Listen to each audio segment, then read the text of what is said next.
नमस्कार, मैं S K. Pandey, founder and head CLC. आप सभी लोगों का अपने चैनल सीएलसी जुडिशियल में स्वागत करता हूं। हमारे इस चैनल का उद्देश्य है कि जो भी स्टूडेंट्स जुडिशियल सर्विसेज या यूपीएससी लॉ ऑप्शन रख के तैयारी कर रहे हैं वो मेंस में अच्छे से अच्छे स्कोर कर सकें, बेहतरीन से बेहतरीन आंसर लिख सकें। हमारे सीएलसी ग्रुप में हर रोज़ एक क्वेश्चन पीटी, मेंस और इंटरव्यू के लिए पूछा जाता है और इसे फ्री ऑफ कॉस्ट पढ़ाया भी जाता है।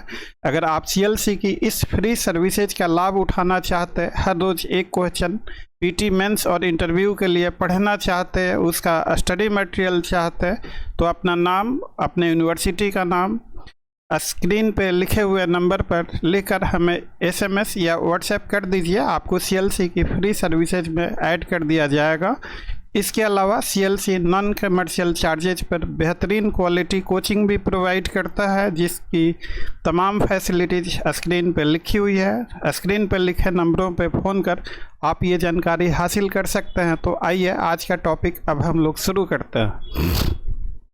ये आज का क्वेश्चन नंबर 184, ये राइट हैंड साइड में आपके स्क्रीन पे डिस्प्ले लेफ्ट हैंड साइड में आपके स्क्रीन पे डिस्प्ले हो रहा। Article 13 of our constitution provides for judicial review examining inconsistencies of laws with fundamental rights both A and B none. तो जहाँ तक एमसीक्यू का सवाल है, इसका आंसर सी होगा। C is the correct answer, this one. और आ जाते हैं जो हमारे चैनल का मेन उद्देश्य है, मेंस आंसर राइटिंग।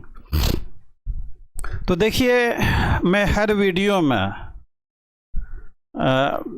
हमेशा आप लोगों से ये ज़रूर कहना चाहूँगा कि मेंस का बेहतरीन आंसर लिखने के लिए आपको नंबर 1 कंटेंट का रिच होना ज़रूरी है, कंसेप्चुअल क्लैरिटी होना ज़रूरी है, और की पॉइंट्स 1 लाइनर 2 लाइनर के तौर पे भी आपके पास होना चाहिए। अगर आपके पास टाइम नहीं है तो 1 लाइनर 2 लाइनर में भी मच हेल्पफुल, और अगर टाइम है तो 1 लाइनर को आप बेहतर से समझ सकते हैं। तो जब आपके पास कंटेंट अच्छा है, कंसेप्चुअल क्लैरिटी अच्छी बनी हुई है, तो आंसर अपने आप नेचुरल फ्लो में अपने आप ही बेहतरीन आंसर निकल के आएगा, कभी आपका कलम नहीं रुकेगा। तो देखिए, क्वेश्चन को अगर आप 2-3 बार पढ़ेंगे, अक्सर स्टूडेंट क्वेश्चंस को एक बार से ज़्यादा नहीं पढ़ते, आप मेरी सलाह को कंसीडर कीजिए। क्वेश्चन को कम से कम 2 से 3 बार आपको पढ़ना है, तो आप समझेंगे।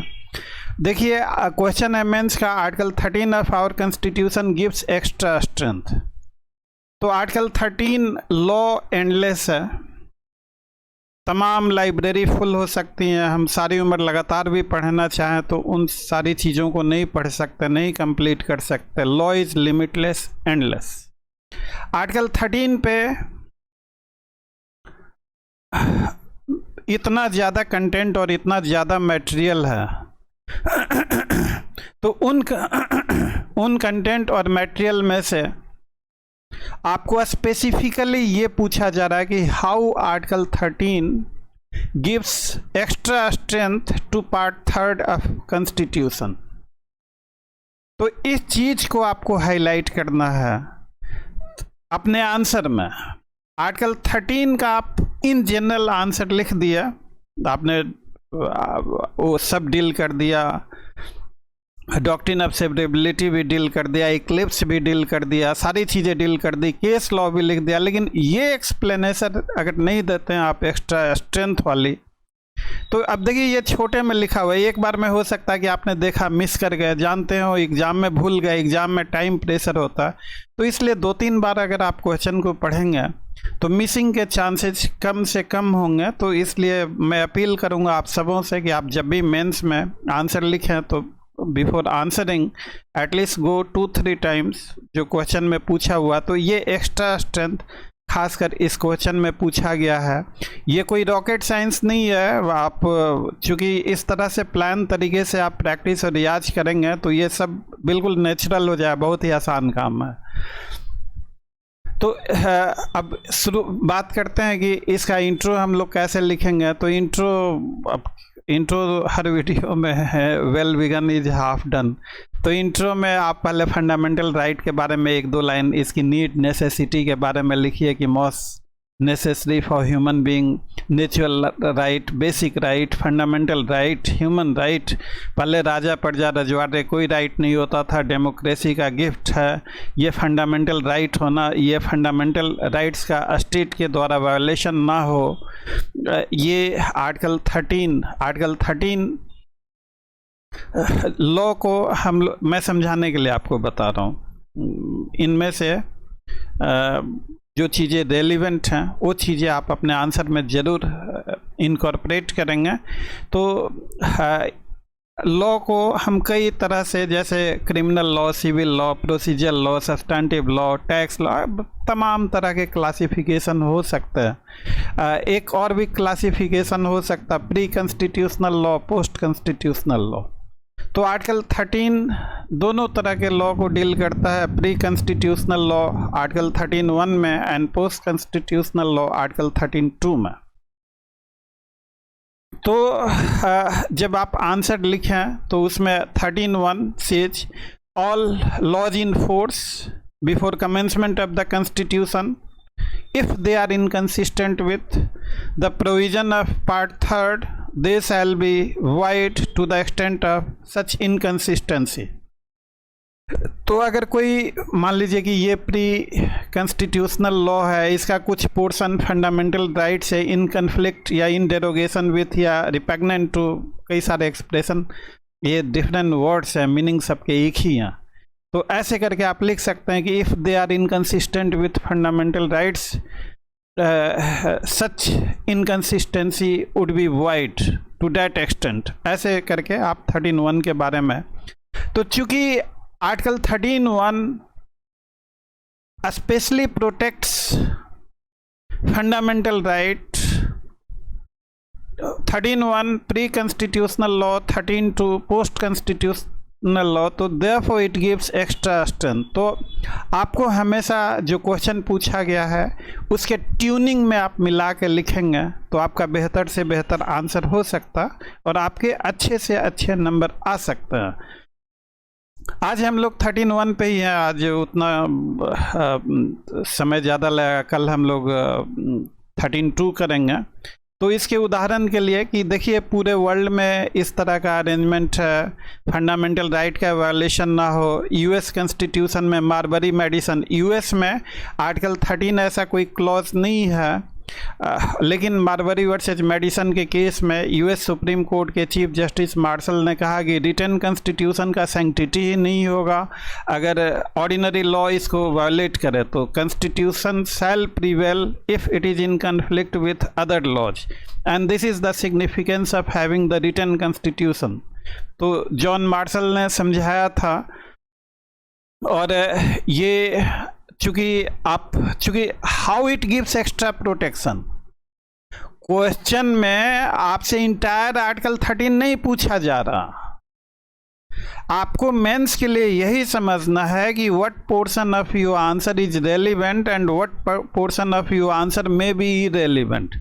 ये अगर आप समझ गए तो आप अपने आप कुछ भी करने की आवश्यकता नहीं है, बेहतर से बेहतर आंसर आप अपने आप ही लिख सकते हैं। तो क्वेश्चन 1 पॉइंटेड है कि how this is giving extra strength to part 3rd।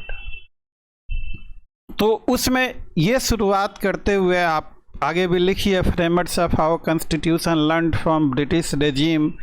वो चाहते थे कि फंडामेंटल राइट का वायोलेशन ना हो and therefore into the tune of world constitution, पूरे वर्ल्ड के कई सारे कंट्रीज में आर्टिकल 13 ऐसा क्लॉज है। अमेरिकन का भी ये आप रेफर कर सकते हैं, मार्बरी का, और ये रेफर करते हुए कि चूँकि 13(1) फंडामेंटल राइट को प्रोटेक्ट करता है प्री कॉन्स्टिट्यूशनल लॉ से, 13(2) post constitutional law and therefore it gives extra strength. थोड़ा सा 13(1) और 13(2) के भी बारे में 2-4 लाइनें आप लिखते चलिए कि कोई रेट्रोस्पेक्टिव इफेक्ट नहीं है। और एक चीज़ और, आप जब ये लिखें तो from the commencement of the constitution, तो कॉन्स्टिट्यूशन के कमेंसमेंट का एक आर्टिकल है 394, मैंने यहाँ पे लिख दिया आपके रेडी रेफरेंसर के लिए 394।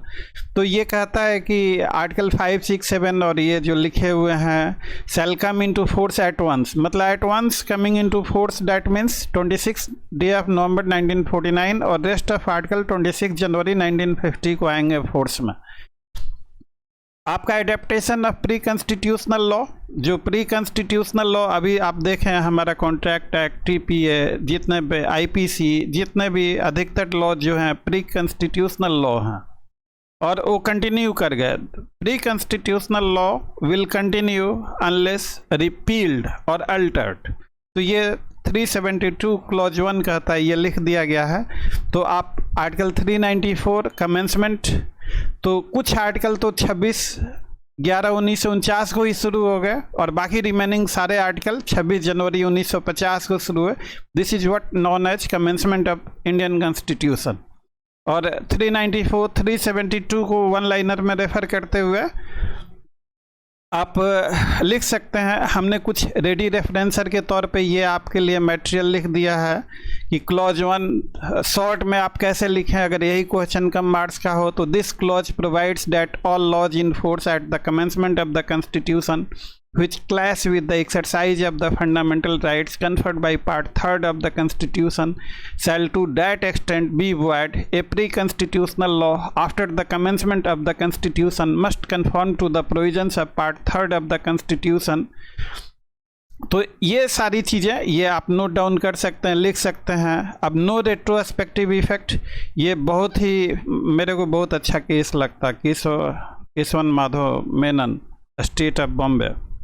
अब आप केस लिखें तो केस के पूरे फैक्ट्स, पूरी कहानी, पूरे सबमिशंस और रेशियो डेसिडेंडी, ये कम्पिटिटिव एग्ज़ाम में आप अगर एक केस में अगर आप ऐसा करेंगे तो पता लगा कि आपका सारा स्पेस ऑक्यूपाई हो गया एक ही केस में, आगे आप कुछ नहीं लिख पाए।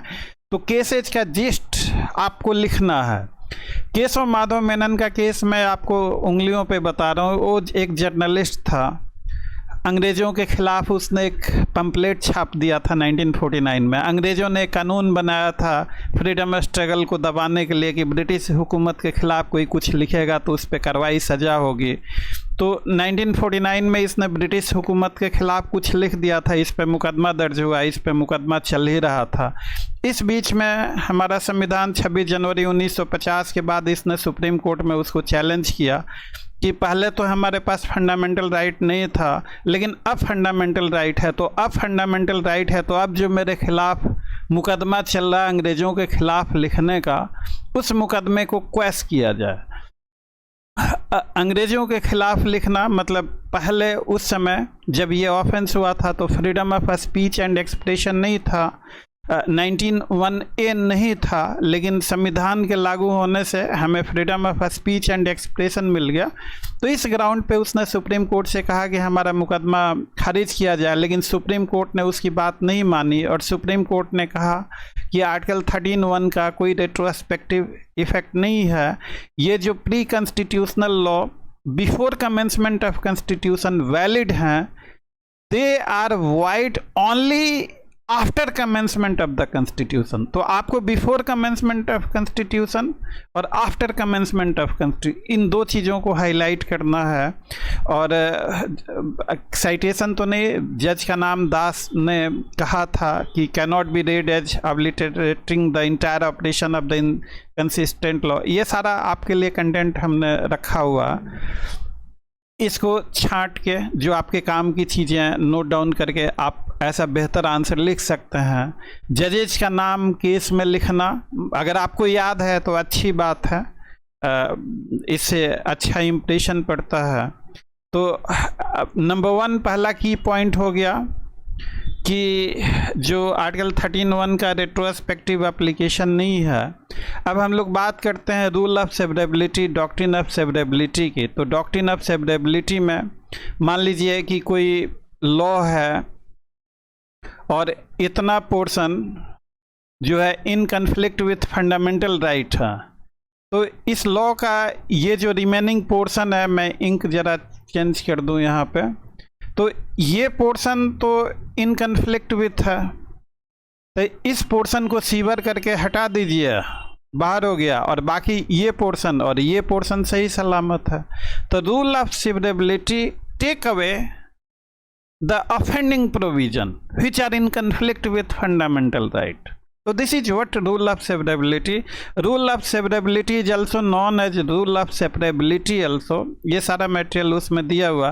तो अगर ऑफेंडिंग प्रोविजन निकाल के बाहर करने पे जो अगर एक्ट बचता है, पर्पस बचता है, तो एक्ट सलामत रहेगा, only offending portion will go. लेकिन FN बलसारा के केस में भी यही हुआ।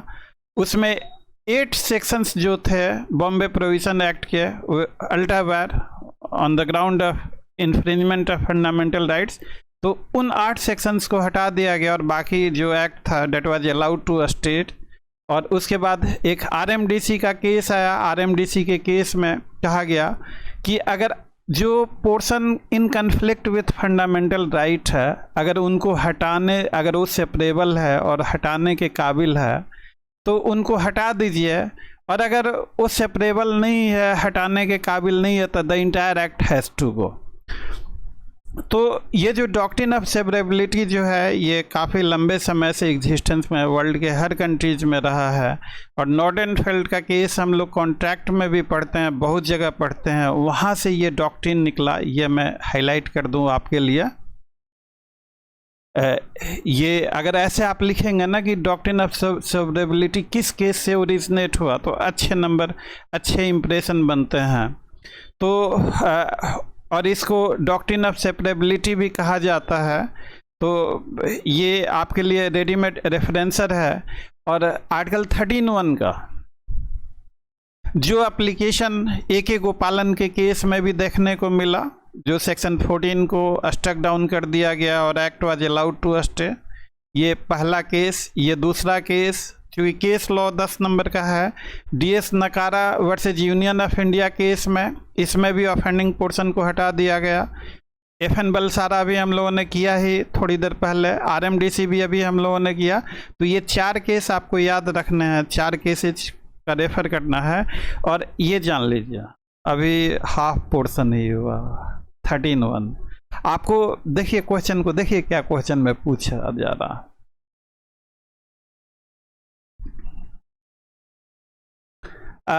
आर्टिकल 13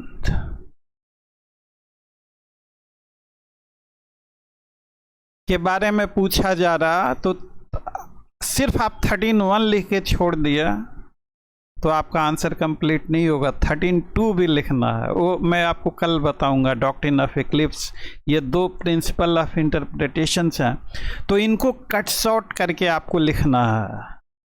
जितने मार्क्स का क्वेश्चन उतना आंसर। तो एक कैलकुलेशन मैंने पिछले वीडियोज में वो कैलकुलेशन कर रखी, आपको समझाया भी था। और इसीलिए मैं चूँकि यूट्यूब वगैरह कभी यूज किया नहीं, मुझे आता भी नहीं है, मेरे कुछ स्टाफ्स मेरी हेल्प करते हैं, तो ये वीडियो बन के आप लोगों के पास पहुंच पाती है। अगर आप लोग जानते हैं यूट्यूब वगैरह, तो मुझे ज़रूर कॉल करके थोड़ी बहुत हमारी हेल्प कीजिए। मैं भी सीखना चाहता हूँ, आपके लिए ऐसे इंफॉर्मेटिव वीडियोज बनाना चाहता हूँ। और तो आपको एनीवे ये 13(1) को कट शॉर्ट करके, माय पॉइंट इज कि आपके पास मटेरियल शानदार हो, अच्छा मटेरियल हो, रिलायबल मटेरियल हो, केस लॉ के हिसाब। तो इसीलिए हम लोगों ने ये मटेरियल तैयार करके, कंपाइलेशन करके, मान लीजिए आपको क्या पसंद आता है, किसको क्या पसंद नहीं आता। अब ये तो एक इंस्टीट्यूशन है, सभी स्टूडेंट्स के नीड एंड नेसेसिटी को देखते हुए एक कंपाइलेशन है। इस कंपाइलेशन को, वीडियो को पॉज करके आपको जहाँ जहाँ आवश्यकता हो वहाँ वहाँ आप इन सारे चीज़ों को नोट डाउन कर सकते हैं, जो जो चीज़ें आपको ज़रूरत में हो। और आप अपना हैंडमेड नोट्स ज़रूर बनाइए।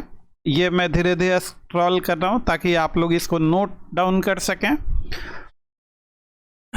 और ये 13(1) के बारे में इतना ही। 4 केस लॉ हैं उंगलियों पे, रेट्रोस्पेक्टिव इफेक्ट नहीं है। केशव माधव मेनन का केस, आरएमडीसी का केस, FN बलसारा का केस, AK गोपालन का केस, DS केसेज बहुत है। 4-5 केस 13(1) से दीजिए, 4-5 केस 13(2) से दीजिए। कल हम लोग अंबिका मिल वगैरह और दीपचंद वाले केस करेंगे डॉक्ट्रिन ऑफ इक्लिप्स में, फिर उसका देंगे। और लास्ट में जो कंक्लूजन हम लोगों का, डू यू एग्री, तो बताना है कि यस, हमारे constitution framers they were very conscious of giving extra protection to fundamental rights and they therefore purposefully inserted Article 13 into Constitution। तो इस तरीके से करके आपका बेहतर आंसर हो सकता है और बेहतर मार्क्स मिल सकता है। तो अगर आपको कोई भी डाउट हो आप ज़रूर कमेंट करके पूछें। आप स्क्रीन पे लिखे हुए नंबर पे फ़ोन करके भी पूछ सकते हैं। CLC का यही पर्पस है कि आप मेंस में अच्छे से अच्छे स्कोर कर सकें। CLC अगर इसमें आपकी कोई हेल्प कर पाता है तो we would be very happy.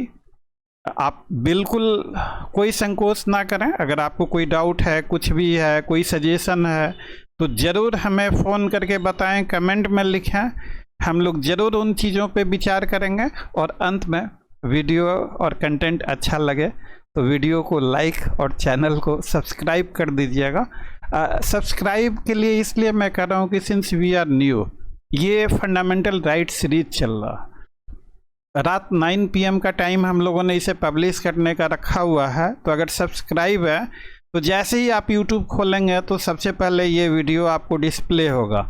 अगर मान लीजिए कि कोई पार्ट अगर इसका मिस हो जाता है तो फिर बाकी चैप्टर समझने में हो सकता है थोड़ा बहुत इशू। तो खैर चलिए, वो आपकी इच्छा है, आप करेंगे तो हमें भी अच्छा लगेगा, बहुत अच्छा लगेगा। तो सी यू टुमारो। कल का टॉपिक होगा डॉक्ट्रिन ऑफ इक्लिप्स। तो it's time to say good night now. Thank you, see you tomorrow.